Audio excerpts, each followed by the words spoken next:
Hola a todos, bienvenidos a este webinar del mes de abril. Hoy tenemos un tema muy emocionante y una invitada de honor. Mientras se conectan todos, iniciamos este webinar, que nos escriban en el chat de dónde nos visitan, de qué país, de qué ciudad, de qué organización. Y pues antes de empezar, doy unos pequeños avisos parroquiales. Primero me presento, yo soy Victoria Martín, directora de Contenido y Educación de la Asociación Nacional de Parques y Recreación de México, y les damos la bienvenida a este gran webinar. Recuerden que en noviembre, del 14 al 18, vamos a tener el Congreso Mundial de Parques Urbanos, que estamos coorganizando con la Organización Mundial de Parques, y pueden subir sus propuestas para ya sea participar como ponente en las sesiones educativas, o también pueden subir sus proyectos e iniciativas en la convocatoria de póster científicos. Tienen hasta el 30 de abril y pueden revisar todo esto en nuestras redes sociales o escribiendo también a contenido@anpr.org.mx. Bueno, pues para iniciar ya y no quitarles más el tiempo, voy a presentar a nuestra invitada del día de hoy. Hoy nos acompaña Marisabel Velázquez. Isa, muchísimas gracias por estar aquí con nosotros. Ella es arquitecta diseñadora urbana desde hace 10 años, que se dedica a gestionar y desarrollar proyectos de espacio público diseñados por y para la gente. Ella siempre tiene una visión integral mediante modelos participativos y de sostenibilidad financiera. Actualmente es directora general de Parques de México, que es una consultora privada que desarrolla espacios públicos mediante modelos de gestión, gobernanza y sostenibilidad financiera, diseñados por y para las comunidades. Isabel, muchísimas gracias por estar aquí con nosotros. Te cedo la palabra y el escenario es todo tuyo. Bienvenida. Hola a todos, buenas tardes. Muchas gracias, Victoria. Muchas gracias por la invitación.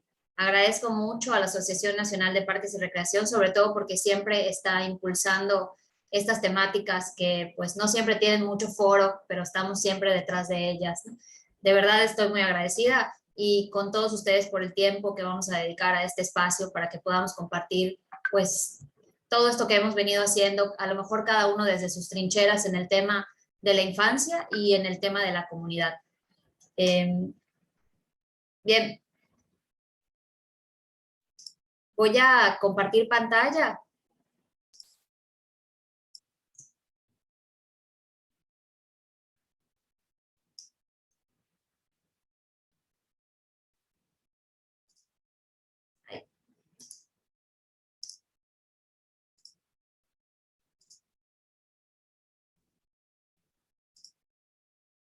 Listo.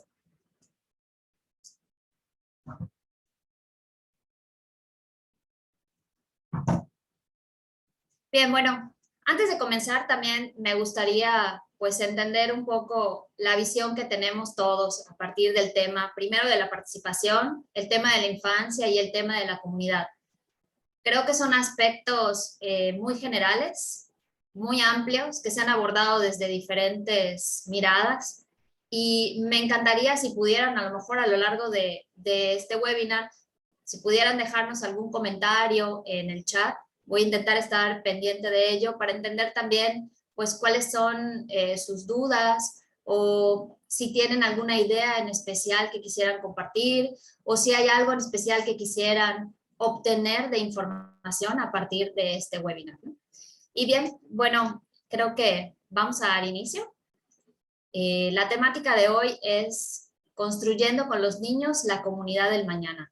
Y pues vemos que en esta frase están todas esas palabras de las que les hablaba, que son realmente muy amplias y muy profundas. Voy a tratar de ser muy puntual con lo que quisiera compartirles el día de hoy, para que podamos tener un espacio, para que podamos intercambiar información. Primero me encantaría pues comentarles quiénes somos. Yo soy directora de una organización, una empresa consultora llamada Parques de México. El espíritu que tiene esta organización específicamente está basado en eso, en la participación ciudadana. Somos una organización que impulsa la transformación social a través del desarrollo de los espacios públicos con modelos de gestión, gobernanza y sostenibilidad financiera diseñados por y para la gente, que puedan garantizar la permanencia a largo plazo de los proyectos para que se conviertan en un legado para las ciudades y para sus habitantes. En general tratamos todos los temas destinados a espacio público Nos encantan y somos especialistas en el tema de los parques, pero tratamos de abordar todas las temáticas de ciudad desde una visión integral, como lo es el diseño urbano. Trabajamos de manera multidisciplinaria con diversos grupos de consultores. Dependiendo del proyecto en el que trabajamos, también generamos el apoyo de otros consultores para entender esos elementos sociales intangibles que están presentes en los proyectos y que también se deben de reflejar, ¿no?, a la hora que nosotros proponemos acciones para hacer un cambio en las ciudades o para hacer una intervención en el espacio público. Queremos tratar de garantizar que estos espacios, después de su construcción, se mantengan, que la gente se identifique a ellos, que los haga suyos y que puedan convertirse posteriormente en un legado para otras generaciones. Esto no solamente en un tema muy empírico, no solamente una aspiración de la consultora, sino que buscamos generar estos nuevos modelos de gobernanza, de administración de los espacios públicos, para que verdaderamente la sociedad o la ciudadanía pueda participar activamente en esta corresponsabilidad del espacio. Eso es lo que a largo plazo nos va a garantizar que estos espacios puedan permanecer, independientemente de los cambios de administración pública, independientemente de lo que pueda suceder externo, los espacios permanecen, porque son de la ciudad y para sus habitantes. Bien, y dicho esto, pues los objetivos que quisiera abordar específicamente para el tema de hoy, primero pues es que pudiésemos compartir entre pares, es decir, que a partir de la experiencia que hemos tenido en la consultora, de haber aplicado estos procesos de participación con niños, pudiéramos compartirles una metodología exitosa y replicable para que puedan trabajar en temas de participación con niños, que además pueda ser multiescalar o que se pueda hacer en cualquier tipo de proyecto en donde ustedes quisieran o necesitasen la información que nos pueden brindar los niños. Y también, pues, generar muchísimo más interés en estos procesos de diseño participativo. Si bien sabemos que actualmente, pues, incluso las políticas públicas están enfocadas a que todo tiene que ser consultado con la ciudadanía, no siempre se hacen de la manera correcta. Entonces, esto es porque al final no siempre entendemos bien qué va a suceder con el tema de la participación. En el momento que sobre todo los gobiernos comprenden estos beneficios y que comprenden lo que puede resultar de los procesos de diseño participativo, en ese momento entonces se empiezan a implementar con más frecuencia. Estamos buscando entonces que mientras más personas lo conozcan y lo comprendan, pues se va a promover mucho más. Entonces, generar este interés también es algo de vital importancia para nuestra organización. Empecemos entonces con esta gran idea de la construcción de comunidad. A lo mejor sonará como una idea aspiracional y sí, por un lado, esperamos que todos tengamos esta aspiración de construir comunidad. Pero si nos enfocamos un poco a la palabra, vemos que la comunidad se construye por una común unidad, es decir, esta serie de elementos que nos unen o que comparten intereses semejantes y nos permiten mantenernos unidos. La participación ciudadana, y es bien sabido y conocido que funciona de manera muy efectiva para construir esta comunidad, porque vincula a los ciudadanos con los procesos de hacer ciudad desde el inicio del proceso mismo y no posterior a la construcción de los espacios. Esta participación se ha visto de manera muy puntual en la actualidad en los temas de ciudad, en los temas de movilidad, en los temas de políticas públicas. Algo importante que siempre debemos tomar en cuenta es que la participación nos permite generar estas métricas, que realmente son los datos duros. Estos datos nos pueden apoyar, sobre todo, a construir una narrativa social, a tener los datos que pueden justificar proyectos, propuestas, justificar recursos, y para que podamos obtenerlos necesitamos entender que se tienen que aplicar las herramientas y los métodos de manera correcta, para que todo el proceso pueda ser sistematizado y al final nos genere esos datos. Solo de esa manera la participación ciudadana realmente tiene un valor y se convierte ya no en una validación de proyectos, ¿no?, sino en un acompañamiento dentro del diseño y se vuelve un diseño participativo.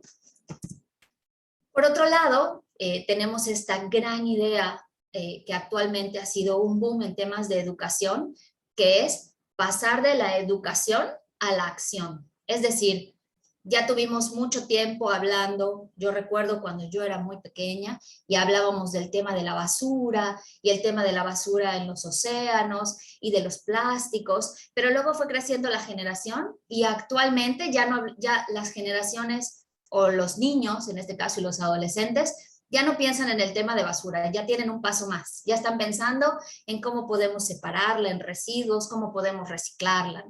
Y es esto, toda esa información se nos dio y es tiempo de pasar de toda esa información y convertirla en una acción.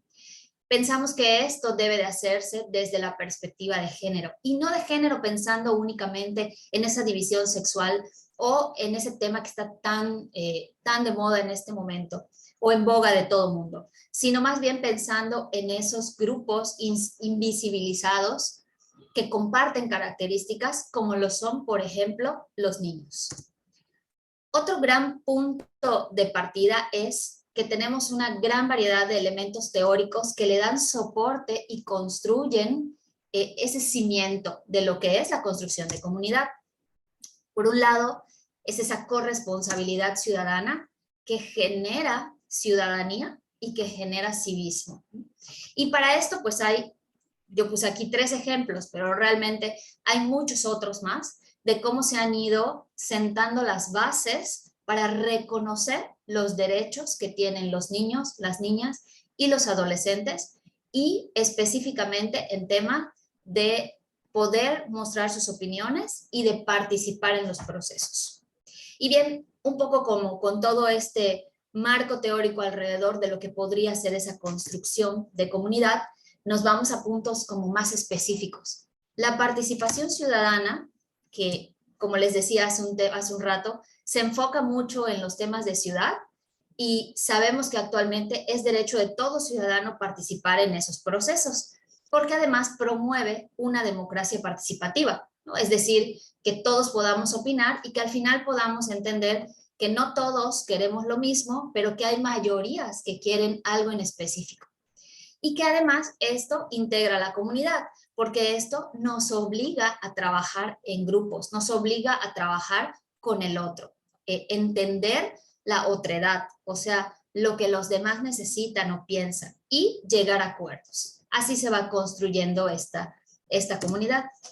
Tiene muchos desafíos, pero entre ellos reconocemos que algunos de los principales son que se puede confundir actualmente con un tema de la validación de proyectos, sobre todo en algunos proyectos de gobierno, cuando el gobierno llega y presenta el proyecto y dice, vamos a hacer una consulta ciudadana, pero nos presentan un proyecto que ya está listo, realmente no estamos participando, estamos siendo usados para una validación de proyectos, ¿no? Pero aún el constructo que tenemos o el imaginario que tenemos de participación, sobre todo en el general de la ciudadanía, pues todavía consideran que eso es estar participando. En realidad estamos validando propuestas. Otro gran desafío es que se ha promovido con muchos fines políticos, es decir, para la foto, para que se vea que se trabajó con la comunidad, para cumplir en el checklist, ¿no?, de los estatutos, de las cosas que tiene que tener un proyecto, pero no siempre con el tema de generar datos y métricas para convertirlas a proyecto. Y por otro lado, un gran desafío es que carecemos de metodologías para aplicar esta participación de manera tal que yo pueda generar información cuantitativa y cualitativa, que yo esa información la pueda transformar a propuestas específicas. Esos son a muy grandes rasgos los grandes desafíos y sobre todo nos queremos enfocar en este último, el tema de cómo y bajo qué metodología podríamos entonces implementarla. En el tema de género, como les comentaba hace un rato, pues pensando que el género en un aspecto mucho más amplio es este conjunto de elementos que tienen características generales comunes, que los hacen pertenecer a un grupo. Los niños, que pueden ser uno de estos grupos, Además, es un grupo invisibilizado, es decir, no los hemos tomado en cuenta en estos procesos que llamamos hacer ciudad. Han quedado de lado porque generalmente se considera que los niños no pueden participar o que no van a entender la actividad, que no lo van a poder hacer. Pero es porque las metodologías no se han adaptado para ellos, para su edad y para lo que sí pueden hacer. Estos niños, este grupo invisibilizado, representa actualmente entre el 15 y el 20% de la población total de las ciudades de México y de América Latina. Es decir, si nosotros no le estamos preguntando a los niños dentro de nuestros procesos participativos, estamos teniendo un gran sesgo dentro de nuestra muestra de participación. Sobre todo porque estos niños, que actualmente son el 20% de la población, en unos 15 o 20 años van a ser esa población económicamente activa que además va a estar dirigiendo las políticas públicas de las ciudades. Y ellos son a los que hoy no los estamos incluyendo en esos procesos y no están aprendiendo el día de hoy cómo lo van a hacer mañana. Por otro lado, el tema de la ciudadanía y de los derechos. Hablábamos de la corresponsabilidad, que es este trabajo colaborativo, implica que se puedan distribuir las tareas, pero de manera equitativa y de manera equilibrada. Es decir, no de manera igualitaria, sino a cada quien lo que corresponde y en lo que puede participar. Ya no podemos seguir esperando que el gobierno resuelva todas las cosas que suceden en las ciudades. Necesitamos, como ciudadanos, como organizaciones civiles, involucrarnos y ser corresponsables de los procesos de hacer ciudad y de los procesos de administrarla y de continuarla para que se conviertan en ese legado que hablábamos al principio. Bueno, este marco general que tenemos de los derechos, que es muy amplio y empieza mucho antes que esto que les presento aquí, me gustaría solo puntualizar en esto, en esta convención sobre los derechos de los niños. Estamos hablando de 1989, o sea, hace más de 30 años, ya teníamos un artículo destinado únicamente al tema del derecho a opinar. Y por un lado, pues sí, los niños tienen ya estipulados estos derechos, pero por otro lado no existen los mecanismos que obliguen a las organizaciones o a las instituciones públicas a aplicar los procesos participativos y de opinión dentro del grupo de los niños. Posterior a esta convención y tomándola como base, la UNICEF en 2014 lanza este decreto de los niños y las niñas, que también dio pie a muchos otros movimientos y muchas otras organizaciones civiles que buscaron vincularse para trabajar en el tema de la infancia.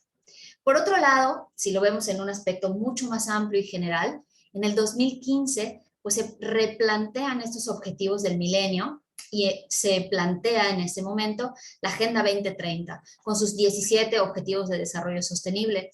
Dentro de ellos tenemos el ODS, el Objetivo de Desarrollo Sostenible número 11, que habla de las ciudades y las comunidades sostenibles, y en la meta 11.3 específicamente nos está hablando de los procesos de gestión y los procesos de participación. Es decir, queremos comunidades y ciudades sostenibles, tenemos que incluir estos procesos de gestión y participación de todos. Y cuando hablamos de todos, no podemos dejar de lado a los niños, que ya vemos que incluso en datos están siendo el 20% de nuestra muestra total.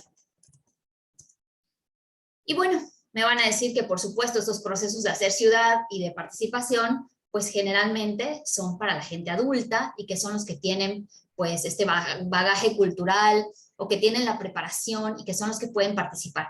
Pero ¿por qué sería relevante entonces incluir a los niños en esta construcción de la comunidad?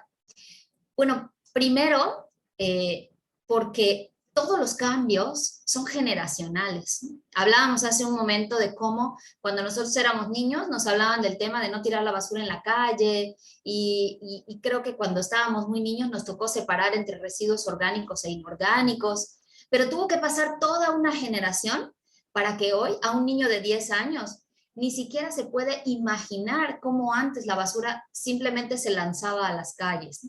Eso es algo que ellos ya no tienen en su constructo imaginario, ellos ya no tienen ese concepto, pero porque ya pasó toda una generación. Y esos niños que en su momento se les enseñó a no tirar basura actualmente son los padres de familia de los pequeños del día de hoy. Otro dato importantísimo, lo decíamos hace un rato, es porque si no consideramos a los niños, estamos teniendo un sesgo en los datos. Claro, esto es si realmente estamos aplicando los procesos y si realmente estamos generando datos que construyen una base. Vamos a pensar en el mejor escenario que es así y que estamos haciendo el muestreo como debe de ser. Pero si yo no tengo ningún niño dentro de mi muestra, yo tengo un sesgo muy importante ahí. De la misma manera como si, por ejemplo, no tengo mujeres en esa muestra, o como si, por ejemplo, no tengo a personas con discapacidad, o no le estoy preguntando a los adultos mayores. Eso sin pensar en muchos otros grupos que están invisibilizados y que generalmente no logran participar en los procesos, por muchas razones. Tal vez porque no tienen acceso. A lo mejor muchos procesos, los hemos visto ahora en las ciudades, se hacen en línea y probablemente no tienen acceso a una red de internet o un equipo de cómputo que les permita participar. No es porque no quieran participar. Y por otro lado es porque a lo mejor las metodologías no se han adecuado a ellos. Entonces tampoco pueden participar. Algunas reflexiones de por qué sería importante comenzar a hacer esto a una temprana edad. Primero, porque los niños aprenden a ser miembros activos, es decir, empiezan a reconocer que las cosas suceden en su comunidad, pero no suceden porque alguien más lo hace, sino porque las personas alrededor, incluidos ellos, están activamente participando para que las cosas sucedan. Desarrollan un juicio crítico, es decir, aprenden a discriminar, a escuchar y a entender y a poder dar su opinión. Y no su opinión solamente en lo que me gusta o no me gusta, sino en lo que los demás o la mayoría necesita. Además de que empiezan a empatizar con su entorno social, porque muchas veces cuando los niños no escuchan a otros hablar de sus realidades, pues en su campo mental, lo que ellos viven y lo que ellos conocen, esa es la única realidad.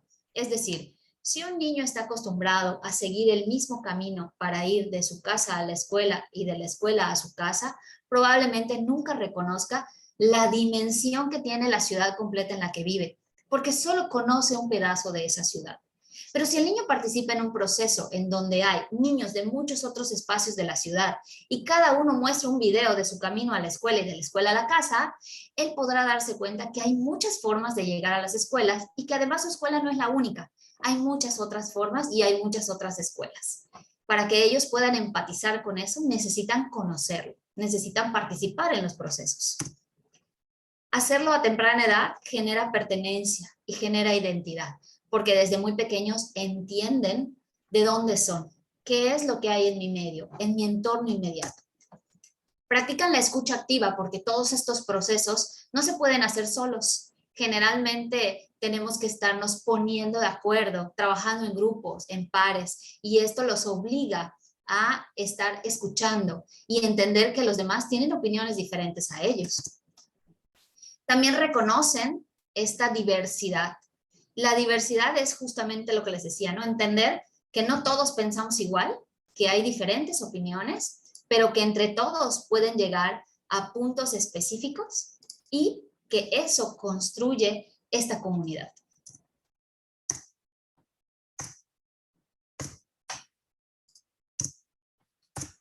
Bien, dicho todo esto, bueno, pues, ¿cómo los podemos integrar? ¿Cómo podemos hacer entonces que los niños participen?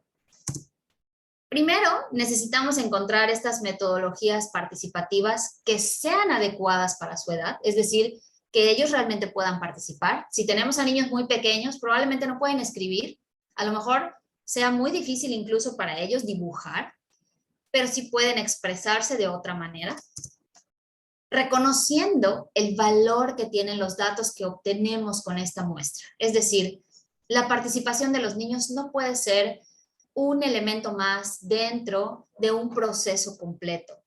La participación tiene que estar enfocada a la misma metodología con la que aplicamos herramientas a otros grupos, para que los datos que generamos con los niños se puedan sumar a los datos que generamos con los demás grupos. Si nosotros generamos información con los niños que es totalmente aislada, nada vamos a poder hacer con esos datos. Pero si nosotros hacemos un planteamiento que se alinea con una propuesta integral, donde hay otros grupos involucrados que se les va a pedir su participación con herramientas diferentes, pero que tienen una misma base, podemos sistematizar los datos. Es decir, podemos sumar. Y entonces estos datos ya tienen un valor porque se pueden cuantificar. Una de las estrategias o esa estrategia pedagógica es encontrar una buena metodología. Y es justamente en lo que me gustaría un poco centrarme el día de hoy, porque en todo este tiempo trabajando con diferentes grupos focales, con diferentes comunidades, he tenido la fortuna y soy muy agradecida de haber podido hacer proyectos con comunidades en muchas ciudades en todo México y entender las diferencias entre las comunidades en el norte, las comunidades en el centro de nuestro país y en el sur de nuestro país. Y después de haber hecho muchas de estas dinámicas, hemos encontrado una forma en la que podemos adaptar muy fácilmente la metodología a la participación de los niños y me encantaría que fuera exactamente eso lo que hoy pudiera compartirles con mucho detalle para que ustedes, si así lo desean, pudiesen realmente replicarlo, ¿no? Es decir, que la información que se lleve en el día de hoy pueda ser fácilmente aplicada. Esta estrategia está basada en un método de enseñanza constructivista, porque el constructivismo es el que permite que el niño genere un significado a partir de un conocimiento. Ese conocimiento lo tienen que vincular con su entorno inmediato, con su constructo imaginario, para que entonces construyan un significado y un conocimiento nuevo. Es un conocimiento que es mío, no me lo dijeron, yo lo entendí. En el momento en que el niño logra hacer ese clic, cualquier conocimiento que adquiere es suyo. Ese no se le va a olvidar. No es como cuando me dan una información y probablemente me la aprenda o a lo mejor no. Esta no, esta el niño la construye, es mía. Y por otro lado, esta estrategia nos permite generar muchos datos. Y estos datos duros son los que necesitamos como base para las propuestas. Bien. También esto nos permite pasar de la educación a la acción, que es algo que hablábamos en un principio, ¿no? Ya no solamente estar generando conocimiento y datos que podemos soltar y compartir con los niños, sino permitirles usar esos conocimientos y pasar a la acción. Esta estrategia pedagógica se llama la interacción constructiva. Probablemente hayan escuchado hablar de ella, seguramente algunos incluso la conocen. No es una metodología de Parques de México, y tengo que decirlo como tal. Hemos implementado muchas, y hoy quisimos compartir esta que también usamos nosotros en la consultora. Esta estrategia pedagógica fue diseñada por el filósofo y educador Arnaldo Oeste, que él desarrolló toda la pedagogía denominada Sistema 1. El Sistema 1 es una plataforma muy utilizada en las escuelas actualmente, incluso es una plataforma bilingüe que permite generar estos conocimientos a partir de un método constructivista. Y tiene una herramienta muy importante que es la interacción constructiva, que permite estructurar muy bien la manera en que generamos el conocimiento. Esta filosofía es un aprendizaje que cambia lo formativo, está enfocado en lo formativo y no en lo informativo. Esa es la base de esta estrategia. Ya no les vamos a dar información, vamos a hacerlos copartícipes, corresponsables de la formación de su aprendizaje. En esta pedagogía los alumnos construyen sus conocimientos porque lo vinculan con su medio y está basado en el constructivismo. Y los participantes son sujetos activos de su proceso de aprendizaje. No es un aprendizaje pasivo en el que van a obtener información y tendrán que memorizar. Ellos tienen que participar activamente, a modo de tallereo. Y bien, ¿cómo podemos aplicar entonces un proceso de participación ciudadana con niños con esta metodología? Y para eso, posterior a esta lámina, les voy a presentar unos ejemplos de cómo la aplicamos específicamente con un taller para un proyecto en nuestra ciudad. Y así a lo mejor voy a poder ser un poco más clara de cómo son los pasos a seguir para aplicar correctamente la metodología. Lo primero que tenemos que hacer es seleccionar muy bien nuestra muestra. Este muestreo no solamente debe de ser aplicado a esta fórmula de lograr el 95% de efectividad y ya. Necesitamos entender que la muestra es exactamente ese segmento al que nosotros queremos llegar con el proyecto. Es decir, tenemos que entender primero la relación que va a tener el sujeto con el proyecto. Si es un proyecto de espacio público, si es un parque, si es una calle, si es un proyecto de transporte, quiénes son los actores involucrados, mapear a estos actores y a partir de eso sacar nuestra muestra. Cuando nosotros ya tenemos al segmento niños, y me voy a enfocar solamente en ese, aunque pudiese aplicarse esta misma herramienta a cualquier segmento, a cualquier grupo etario y a cualquier otro grupo, pero me voy a enfocar en los niños. Si yo ya selecciono cuáles son los niños, lo más importante para que esta metodología nos genere datos es seleccionar cuál va a ser mi muestra y justificarlo de alguna manera. Con esa muestra vamos a elaborar un primer diagnóstico. Ese diagnóstico va a ser el punto de partida. Ese diagnóstico va a tener los datos iniciales que nos van a permitir en un futuro poder evaluar el impacto de la propuesta que estamos haciendo. Y por último, aplicar el taller participativo. Este taller está compuesto de 4 momentos. 4 momentos, 4 fases, 4 etapas, como querramos llamar. Estos momentos son, primero, un momento individual en el que se invita a todos a una reflexión. Voy a profundizar más adelante en cada uno de ellos. Después tenemos un momento grupal en el que logramos llegar a acuerdos. Después tenemos un tercer momento que se llama puesta en común, en donde a partir del juego libre o de algunas estrategias puntuales se implementa el conocimiento. Y por último, el número 4 es el momento de la planeación. Es en donde llegamos a los acuerdos, pero en asamblea. Esta metodología, como les comentaba en un principio, es multiescalar, o sea, es decir, puede estar acotada a un pequeño parque, a una calle o a un barrio, o incluso ser para toda una ciudad. No importa. Nosotros definimos cuál es la muestra y a partir de esa muestra aplicamos la metodología. Definitivamente, mientras más grande sea el proyecto, más tendremos que segmentar en grupos para poder darle la atención real a cada uno de los momentos de participación, porque el taller tiene una duración aproximadamente de 2 a 3 horas, dependiendo de qué tan participativos sean los niños o de la edad en la que tenemos a los niños. Y bueno, a lo mejor van a tener otras características durante el proceso que sean diferentes, pero hay que entender que cada proyecto es un traje a la medida y que aunque tengamos una metodología que tiene una estructura muy organizada, tenemos que ser muy flexibles y adaptarnos a lo que sucede al momento de aplicar estos talleres.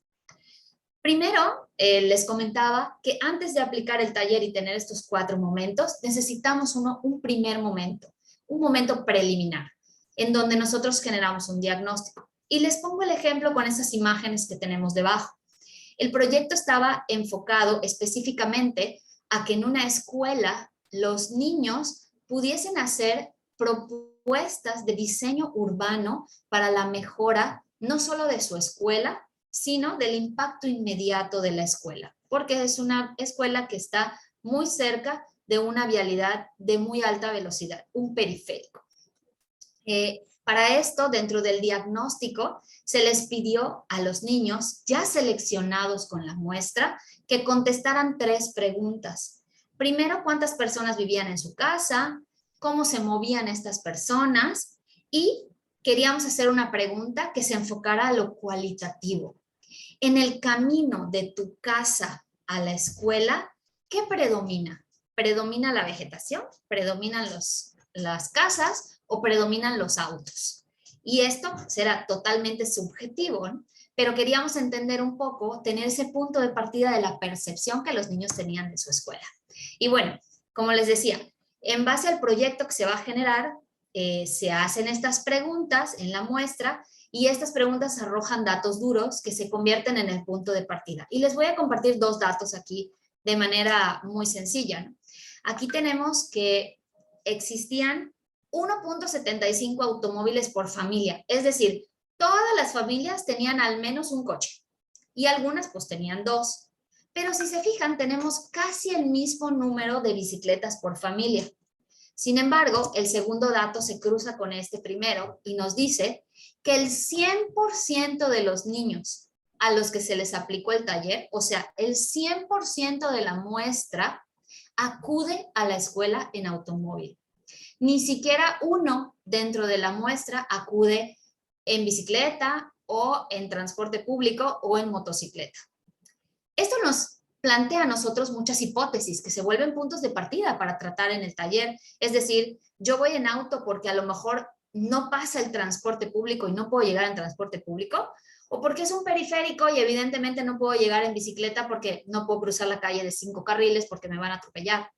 Pero ¿por qué razón entonces todos llegan en auto? Y es muy interesante cómo se va vinculando un dato con otro y va generando nuevas hipótesis que hacen un planteamiento mucho más enriquecedor de los talleres con los niños. Después viene la aplicación del primer momento. Este primer momento individual sugiere que al principio haya un planteamiento, es decir, tenemos que plantear un supuesto o un problema pertinente, que ellos comprendan muy bien cuál es la problemática o cuál es esa visión para que podamos hacer inductivamente, poder llevarlos a una experiencia vivida. Se plantea este supuesto y se comparten además estos hallazgos del diagnóstico, como lo que les acabo de comentar a ustedes. Resulta que todos venimos en auto y entonces ellos mismos empezaron a comentar, bueno, pero yo vivo junto a tu casa y cuando venimos en coche hasta nos saludamos, ¿no? O sea, es decir, no existen papás que compartan la llevada y traída de los niños a la escuela, es decir, no hay rondas, sino que cada uno llega en su vehículo. Y entonces si tenemos 100 familias, tenemos a 100 vehículos que hacen el mismo circuito de llevar al niño y regresarlo todos los días. Compartimos estos datos para que ellos puedan hacer una reflexión y puedan vincular esa información con su constructo mental, es decir, con su realidad, con lo que ellos perciben. ¿Es totalmente subjetivo? Sí, pero nos interesa entender qué es lo que hay en su mente en este momento, antes de hacer un cambio en su constructo mental. Y por otro lado, bueno, las dinámicas de este momento individual, que si se fijan son como 15 minutos de planteamiento y 15 minutos para hacer el ejercicio, las dinámicas deben ser expresiones individuales. Estas expresiones deben de estar relacionadas sobre todo a la edad de los participantes. Si se fijan en las imágenes tenemos a un grupo de segundo de primaria y a un grupo de sexto de primaria. Los de segundo de primaria, ellos directamente se fueron al suelo y comenzaron a dibujar, porque después de hacerles todo el planteamiento, se les dejaron unas preguntas al aire como reflexión, que es cómo se imaginan esa calle ideal y qué propone para que sea más fácil llegar a la escuela. Y entonces, pues ellos decidieron dibujar. Pero los chicos más grandes, ellos prefirieron escribir.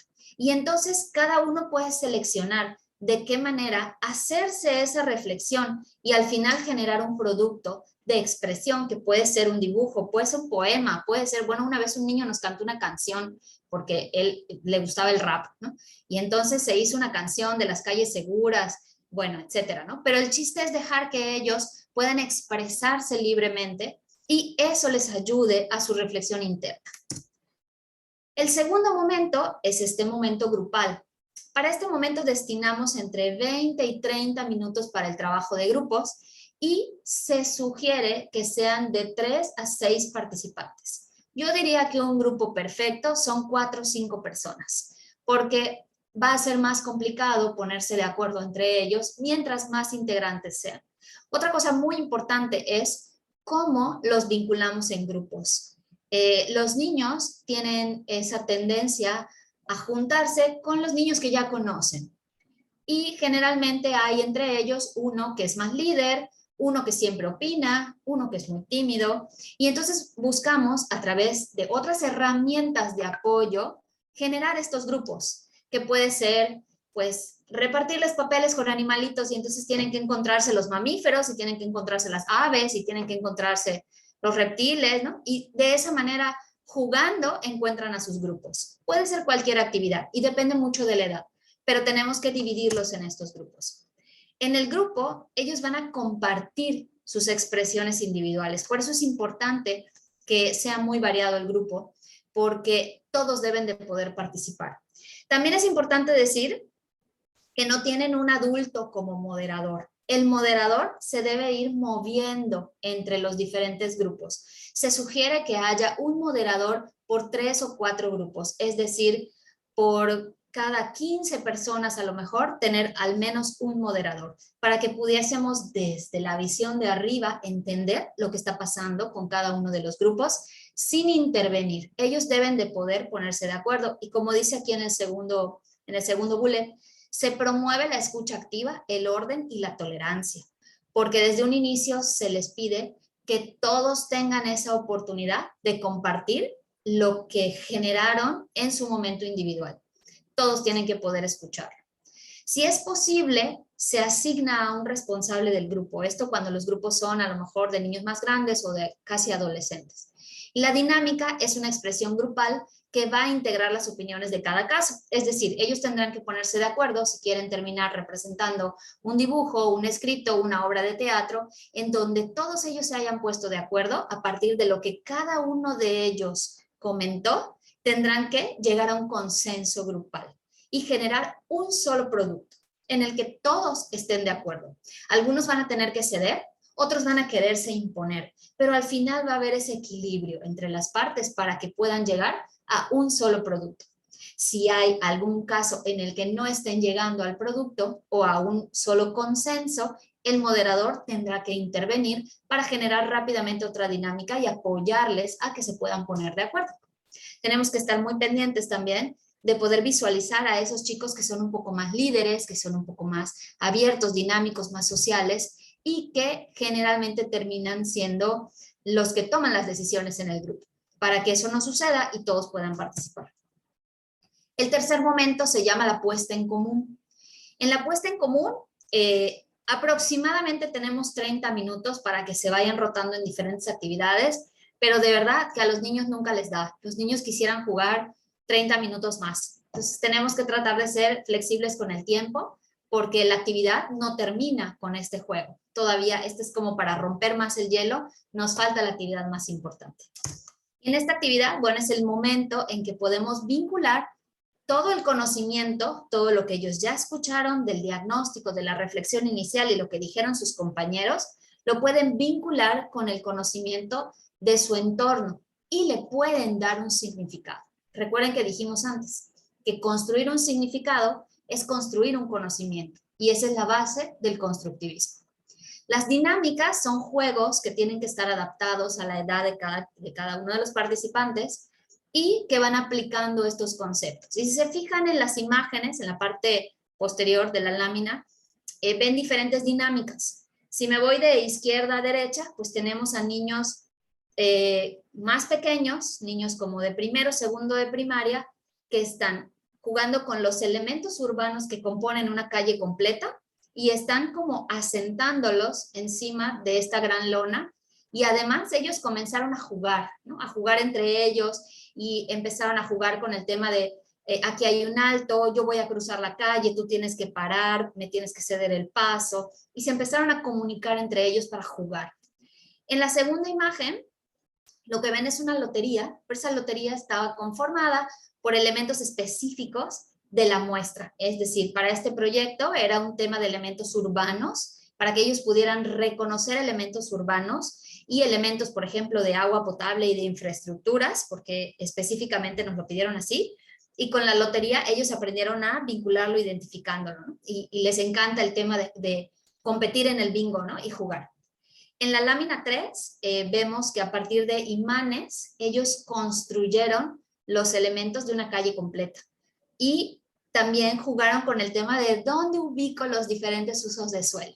Entonces tenían la opción y si se fijan en la lámina, ellos muy inteligentemente hicieron un gran parque en el área central y pusieron el transporte público a los costados y dejaron a los coches muy enfiladitos y del otro lado pusieron las casas, pero entre las casas metieron árboles y bueno, ellos fueron como construyendo esta idea que a nosotros nos da mucha información. Y por último, tenemos en la imagen número 4, que está de costado derecho, estos chicos hicieron un ejercicio de inclusión y en este momento les llevamos diferentes elementos que alguna persona con discapacidad puede utilizar, porque queríamos vincularlos con la idea de que la discapacidad puede pasar en cualquier momento en nuestra vida. En cualquier momento podemos tener un accidente en el dedo del pie y nos quedamos en muletas por 2 meses y estamos discapacitados. Y ellos se dieron cuenta que no podían acceder a su salón de clases porque no había una rampa, ¿no? La niña que tenía los ojos vendados, pues no sabía para dónde ir, necesitaba que alguien la llevara. La chica en silla de ruedas no podía entrar al salón. A otro le pusimos unas férulas y bueno, así ellos compartieron, usaron todos los elementos y al final ellos pudieron hacer propuestas para hacer su escuela y su salón de clases más accesible. Y esa propuesta, que es algo importantísimo, esa propuesta que vino desde la voz de los niños de sexto de primaria, se convirtió en el plan de acción de los padres de familia de ese año. Convirtieron los escalones en rampas, pusieron barandales, hicieron cambios en los baños, se amplió, se generó un baño mucho más amplio y bueno, una serie de elementos más, porque fueron los niños los que lo dijeron. Y yo creo que eso no lo van a olvidar. Y por último, el cuarto momento es el momento de la planeación o la evaluación, que así llamamos. Y es cuando ellos pueden compartir, pero con toda la muestra, no solamente en el grupo, su producto final, que puede ser el producto que realizaron en el momento grupal o si dentro de la puesta en común generaron un producto, como se ve en la foto, generaron estos elementos como en una ciudad, entonces pueden compartir eso. Cada equipo expone el resultado de estas dinámicas. A modo de asamblea hay un moderador, en este caso sí hay un moderador, que ayuda a que cada equipo tenga el espacio para compartir su aprendizaje significativo. Tiene que estar muy acotado. Ellos no pueden pararse a hablar media hora, tienen el tiempo muy medido y tienen que decir cómo se pusieron de acuerdo y cuál es el resultado que nos están mostrando. Ahí, ¿qué me quieren decir? Y al final, después de que pasan todos y tienen su momento en asamblea, el moderador cierra con algunos comentarios finales donde tiene que tener esta habilidad, el moderador, para integrar el nuevo significado a su entorno inmediato, ¿no? Es decir, si ya escuchamos que los niños están hablando de un gran parque, si ya escuchamos que están hablando de zonas especiales para el transporte, si ya escuchamos que ellos no pueden caminar en las calles, que quieren poner alto en todos lados, si ya escuchamos todo eso, ¿cómo los hacemos reflexionar y vincular con su entorno inmediato actual? Como para que ellos cuando salgan a la calle, esos elementos que antes no veían, ahora los reconozcan. Como los conozco, los reconozco en la calle. Y cuando los reconozco, empiezo a ver cómo se usan, ¿no? Y eso sigue generando significado. Los demás integrantes, y estoy hablando de los que aplican el taller, los demás integrantes van tomando nota de todo lo que sucede porque todo comunica. Todo lo que está sucediendo y lo que no se está diciendo son datos que a nosotros nos sirven como para ir mapeando esos elementos que son totalmente intangibles, que son la percepción de los niños. Esto tiene un fuertísimo impacto en ellos, creo que está por demás que lo diga, pero se les voy a puntualizar. Ya dijimos entonces que construye significados y que construye nuevos aprendizajes. Los niños reafirman además que su opinión es valiosa, que ellos son valiosos sobre todo y que son tomados en cuenta sobre todo por los adultos. Y cuando ellos trabajan colaborativamente, aprenden cómo se debe de fortalecer el tejido social. Si los niños no empiezan a trabajar colaborativamente el día de hoy, ¿qué podemos esperar cuando estos chicos estudian ciencias políticas y llegan a ser los funcionarios que dirigen nuestras ciudades y dentro de las mismas direcciones, en una misma dependencia, no pueden trabajar colaborativamente? Tenemos que empezar hoy a construir ese futuro que tenemos para las ciudades. Además, construyen esta comunidad. y aseguran el legado, porque el legado va a estar dado en función de que lo que ellos propongan sea permanente y que vaya pasando de generación en generación. Como para ir cerrando este tema de la reflexión, esta común unidad se construye cuando podemos coincidir en ideales y en aspiraciones. No solamente en deseos, sino cuando entendemos cuáles son las necesidades de la mayoría y decidimos ponernos en acción hacia eso. En ese momento estamos construyendo comunidad. Conocer el imaginario de los demás, es decir, conocer la otredad, saber lo que los demás piensan, nos permite reconocernos a nosotros como pares, valorarnos y sentirnos identificados al otro. Muchas veces no nos identificamos porque no reconocemos en los demás.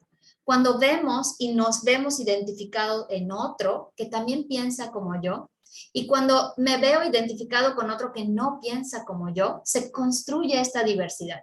Eso nos permite sentirnos uno dentro de una comunidad. Pues la primera regla del humanismo es que yo soy gracias a ti. Es decir, este webinar no estaría sucediendo si ustedes no estuvieran ahí del otro lado escuchando. Somos porque el otro nos permite ser. Y esas son las bases y los valores que tenemos que fomentar hoy con los niños, para que mañana ellos sean la base de esa comunidad. Y para cerrar, me encantaría terminar con estas reflexiones que a lo mejor pueden abrir un diálogo también entre nosotros. ¿Qué comunidad queremos nosotros para mañana? ¿Qué estamos esperando y cuáles son esos ideales o esas aspiraciones con las cuales nos vamos a vincular con otros pares? ¿Y cómo podemos, desde nuestra trinchera, y cada uno de ustedes desde su trinchera, cómo podemos ayudar entonces a la construcción de nuestra comunidad? Porque todos podemos hacer algo, eso es seguro. De hecho, todos tenemos una primera comunidad, nuestra casa. ¿Cómo podemos empezar hoy a hacer un cambio y cómo podemos hoy construir en favor de la comunidad del mañana? Definitivamente los niños son esa base y ese cambio generacional que en muy pocos años van a estar dirigiendo nuestras ciudades, van a estar tomando las decisiones por todos y cada uno de nosotros, sobre todo cuando nosotros estemos entre la edad de los 65 y más, van a estar estos niños a los que hoy no estamos atendiendo y son los que van a tomar las decisiones en favor de nosotros. Y bueno, les agradezco muchísimo porque gracias a ustedes yo estoy aquí de este lado compartiendo esta información. Espero que la información haya sido relevante, que les pueda servir, que la puedan implementar y que incluso podamos comunicarnos para seguir construyendo estos procesos con los niños. Victoria, de verdad agradezco mucho este tiempo y bueno, creo que con esto yo voy cerrando y podemos revisar también si alguien de ustedes tiene algo que quisiera compartirnos o alguna duda en específico de lo que platicamos hoy. Muchas gracias. Muchísimas gracias, Isabel. De verdad que me impresiona con todo lo que has platicado y es que yo también trabajo contigo en estos procesos, ¿no? Percepción de los niños, ¿no? Toda esta información que ellos tienen que puede aportar mucho a nosotros y a nuestra vida como adultos que a veces no nos damos cuenta. Y como Isabel mencionó, vamos a iniciar un pequeño espacio de preguntas y respuestas. Si tienen alguna duda o algún comentario, lo pueden dejar en el chat. Joaquín Eduardo comenta desde Mérida, Yucatán, que muy interesante el tema. Y como mencionábamos, a veces menospreciamos la opinión de los niños y desaprovechamos el gran potencial que tienen al ser muy perceptivos. Excelentes observaciones y dueños de una imaginación mucho menos limitada que la de los adultos. Y es verdad, nosotros ya traemos como perspectivas que ya han sido construidas, ¿no? Y forjadas con base en nuestras experiencias, tal vez en nuestra área de carrera o de especialización, ¿no? Que siempre queremos enfocar, pero los niños tienen como una mente muy fresca. Sí, totalmente. Imagínate que nosotros vamos generando nuestras ideas porque las vinculamos a nuestro medio o a nuestro medio muy limitado o a nuestro medio muy abierto y con eso tenemos como nuestras ideas totalmente cortadas. Por ejemplo, Muchas veces pensamos en la participación y cuando vamos a las comunidades y queremos que todos participen, nos dicen, ay, no, pero es que al final no van a hacer nada. Entonces, ¿yo para qué participo? O nos dicen, no, pero es que a mí ya me preguntaron muchas veces, entonces yo ya no quiero decir nada. O sea, ya estamos como muy limitados. O lo primero que preguntan es, ¿y el partido después va a venir aquí a darnos algo? Entonces, ya tienen una idea preconcebida. Y creo que el primer punto de partida es eliminar esas ideas preconcebidas para generar nuevo conocimiento. Hay que aprovechar que los niños no las tienen. Sí, totalmente. Tienes razón, a veces, o sea, cuando entramos incluso, como dices, con los adultos, ya tenemos que romper esa primera barrera que es de la desconfianza, ¿no? Y los niños no tienen eso, junto con otras cosas como el sentido de la vergüenza, es como adultos, es no, pues para que participo, seguro alguien más va a decir lo mismo, pero los niños no, simplemente como que esos filtros que no tienen aportan mucho a lo que queremos lograr. Aquí tenemos una pregunta de Citlali. ¿Qué elementos de los anteriormente mencionados se verían modificados en entornos rurales? ¿O cómo podemos adaptar esta metodología que nos enseñaste a pues un contexto rural? Claro que sí, Citlali, hola. Pues creo que la metodología es muy, no sé cómo decirlo, porque no es simple, pero es muy sencilla. Es decir, si los niños en comunidades rurales a lo que tienen alguna limitación, a veces es en temas como de materiales, ¿no? Pero, por ejemplo, la presentación de la reflexión no tiene que ser con un proyector en una pantalla, ¿no? Y una presentación en PowerPoint. Puede ser una simple lámina, puede ser una plática, les podemos llevar una caricatura que tenga que ver con el tema, ¿no? Y vincularlos ahí a hacer algo. Seleccionar la muestra en una actividad rural es mucho más sencillo si lo hacemos en las escuelas, pero también es importante entender que en las temáticas rurales a veces tenemos otros grupos también de niños todavía más invisibilizados. Por ejemplo, los niños que salen de su comunidad a trabajar y que ni siquiera asisten a la escuela, ¿no? Entonces, creo que lo más importante en un medio rural es generar un primer diagnóstico social y urbano para entender muy bien cuál es la muestra. La muestra puede estar mucho más acotada en ese medio, es decir, no tengo que aplicárselo a una escuela de 100 alumnos, puedo tener una buena perspectiva y un buen dato cualitativo si yo se lo aplico a 15 o a 20 niños, pero a lo mejor selecciono a 5 niños de menos de 5 años, a 5 niños de 10, a 5 niños de 15, no sé, ¿no? Yo puedo acotarlo, ¿no? No es como, como con los datos, con los adultos, en donde necesitamos un muestreo de 360 encuestas para llegar al 95% de confiabilidad. En realidad lo que vamos a generar son datos de percepción. Y más allá de los datos, también estamos generando este conocimiento en ellos, ¿no? Y el conocimiento, sobre todo en los niños, ellos mismos empiezan a comunicarlo. Ellos mismos lo comunican en sus casas, se lo comunican a otros niños, ¿no? Y eso es muy importante. Entonces, tal vez si podemos seleccionar a esos niños de la comunidad que son los más sociables o que las escuelas nos puedan recomendar porque son los más participativos, pues a lo mejor en ese caso lo aplicamos primero con ellos y luego tratamos de aplicarlo con toda la escuela para tener el diagnóstico con estos chicos que sabemos que sí pueden participar. Y también en las comunidades, la limitación que tenemos en temas de materiales la podemos solventar muy fácil porque los niños simplemente dibujando pueden transmitir sus ideas de la manera más fácil, ¿no? Y para esto solo necesitamos hojas en blanco y colores, por un lado, ¿no? Pero también hemos trabajado nosotros en comunidades, y recuerdo muy bien que en una comunidad con niños que trabajé hace mucho tiempo, estábamos construyendo un espacio para agua potable y los niños en la tierra con palitos, ellos estaban jugando. Y entonces empezamos a tener un diálogo con ellos y en la tierra ellos jugaban canicas. Tenían canicas, palitos y la tierra. Con eso logramos hacer que ellos generaran como un plano. No lo visualizaron como un plano, pero ellos estaban plasmando sus ideas. Ah, mi perro no quiere que yo hable.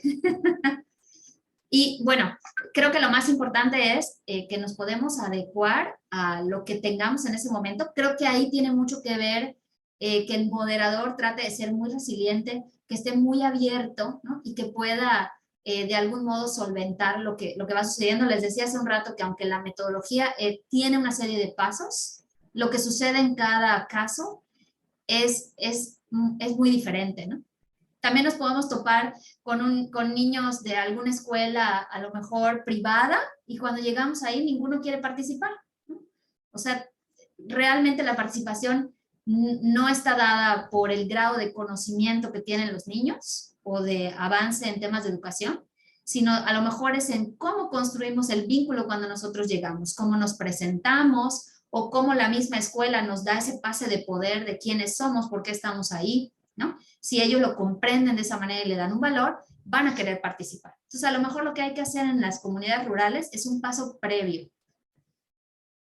Y creo que mucho de lo que nos mostraste es aprender la metodología y poder contextualizarla dependiendo al proyecto, como dices, dependiendo al contexto de una escuela privada, una comunidad rural, pero también a las mismas como características de los niños, ¿no? No es lo mismo si se lo vamos a aplicar a unos niños de tercero de primaria o de quinto de sexto. Y justo antes que nos conectáramos al webinar, Marisabel, estábamos hablando acerca de cuando llegaste a este taller de participación y te diste cuenta que pues no habían todas las herramientas que necesitabas, ¿no? Si nos puedes comentar un poco de esto y unirlo a, yo creo que a cómo, cuáles son los retos que a veces nos enfrentamos al tener estos talleres de participación ciudadana, que bueno, todos sabemos que incluso con adultos el realizarlo puede ser muy difícil y muy diferente en cuanto a los grupos, ¿no? Y al proyecto en el que estemos trabajando. Entonces, si nos puedes platicar un poco de esto. Sí, claro que sí. Le comentaba a Victoria justo antes del webinar que nos pasó en una ocasión en Monterrey, en un municipio, el gobierno organizó unos grupos focales y entonces pues nosotros volamos y íbamos muy preparados con todo nuestro material para aplicar los grupos focales y cuando yo llego a las oficinas del INPLAN, me comunican que tienen a un grupo de 20 niños y que en 2 horas teníamos que hacer el ejercicio de participación con niños. Y por supuesto que yo no podía aplicar ninguna de las herramientas que llevaba, ni ninguno de los materiales, porque no estaba enfocado a niños, ¿no? No solamente porque los datos no nos iban a servir, porque no es un tema como de cumplir, sino porque no iba yo a obtener información. Y finalmente, pues estamos para, ese era el objetivo final. Entonces lo que hicimos fue conseguir materiales y a partir de los materiales que conseguimos, entonces adaptamos las dinámicas.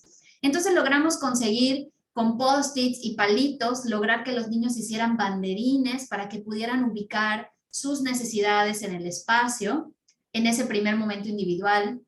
Pero cuando ellos trabajaron de manera grupal, tuvieron que ponerse de acuerdo. Lo que yo les pedía era que todos participaran, que se escucharan y que llegaran a acuerdos. Por ejemplo, un niño quería poner el acceso en la esquina y el otro niño quería que se entrara del otro lado, ¿no? Y entonces ellos tuvieron que ceder en algunas cosas y bueno, pues vamos a entrar aquí y de este lado no, o vamos a entrar por ambos lados. Y al final lograron hacerlo. Habíamos planeado hacer un análisis FODA, que es muy básico y muy común hacer en estos grupos focales. Y pues lo íbamos a hacer con los jóvenes y con los adultos. Pero entonces, cuando nos topamos con el tema de los niños, si no hacíamos el FODA, pues los datos de los niños no iban a quedar incluidos en el FODA. Entonces, lo que hicimos fue hacer un FODA, pero de emociones. ¿Qué me emociona a mí en un parque? Y entonces generamos unas cartulinas muy básicas en donde decía con emoticones, ¿no? ¿Qué me hace feliz en el parque? ¿Qué me haría feliz si hubiese en el parque? ¿Qué me da miedo cuando llego al parque? Y entonces ellos tenían que ir con sus caritas y tenían que ir a colocarlas en la cartulina, ¿no? Y ponernos post-its con información. Al final, ellos tenían que pararse, regresar, y entonces yo les decía, tienen que correr y agarrar la carita y regresar corriendo y pegar la carita. Entonces estaban jugando, pero me estaban dando datos. Y al final todos los datos de ese FODA se pudieron sumar a los otros FODAs que aplicamos y generamos un FODA final con toda la información. Los niños quedaron incluidos dentro de los datos que generamos. Entonces sí, el mayor reto es el tener esta flexibilidad, entender que pues no siempre las cosas se van a hacer como nosotros queremos o como nosotros planeamos, pero que tenemos que ir desarrollando también nosotros esa tolerancia y entender rápidamente cómo podemos solucionar las cosas. Gracias, Isabel. Tenemos aquí en el chat, también lo puedes leer, pero tenemos unos comentarios, por ejemplo, de Sandra Utrilla, que menciona que incluir a los infantes es una iniciativa muy importante porque son parte y futuro de nuestra sociedad. Te felicitan por tu trabajo. También un Muchas gracias. comentario de José Martín que dice que los niños tienen una imaginación muchísimo mayor a la de un adulto y ellos son los que pueden hacer la diferencia hoy en la actualidad, tanto en parques como en escuelas, y basamos nuestros diseños sin tomar en cuenta a los infantes. Debemos de integrarlos a cada una de las decisiones que se tomen hoy en la actualidad. Aquí tenemos una pregunta. ¿Volcaron los datos recogidos en algún proyecto en el espacio público?